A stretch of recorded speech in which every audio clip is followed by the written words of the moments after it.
Tiger की आवाज music by Hitesh Sharma.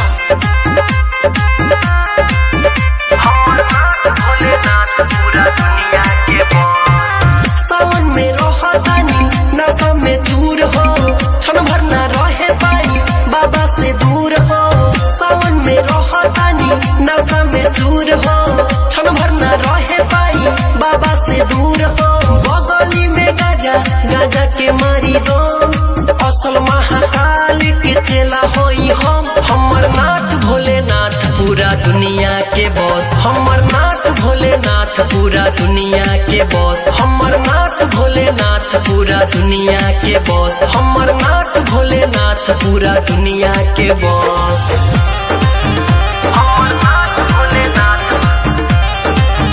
पूरा दुनिया के बॉस, हमर नाथ भोलेनाथ।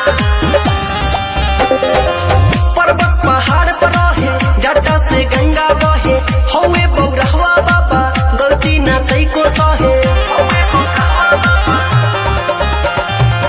पर्वत पहाड़ पर रहे जटा से गंगा बहे, हौवे बौरहवा बाबा गलती न तैको सहे। भांग धतूरा खाके रहेले मस्त, डमरू वाला बाबा इनकर नाम जबरदस्त। हमर नाथ भोलेनाथ पूरा दुनिया के बॉस, हमर नाथ भोलेनाथ पूरा दुनिया के बॉस। हमर नाथ भोलेनाथ पूरा दुनिया के बॉस, हमर नाथ भोलेनाथ पूरा दुनिया के बॉस।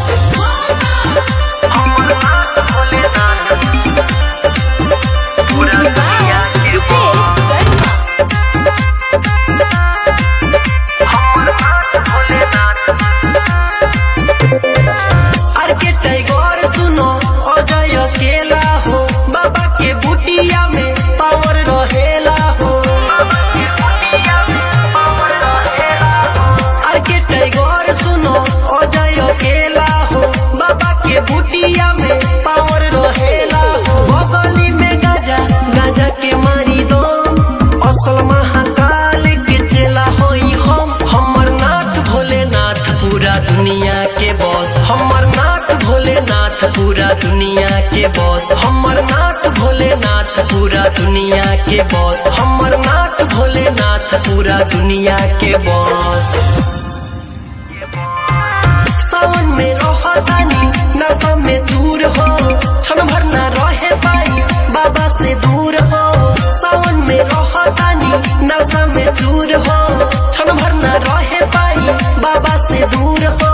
बगली में गाजा गाजा के मारी दो, असल महाकाल के चेला होई हम। हमर नाथ भोलेनाथ पूरा दुनिया के बॉस, हमर नाथ भोलेनाथ पूरा दुनिया के बॉस। हमर नाथ भोलेनाथ पूरा दुनिया के बॉस, हमर नाथ भोलेनाथ पूरा दुनिया के बॉस।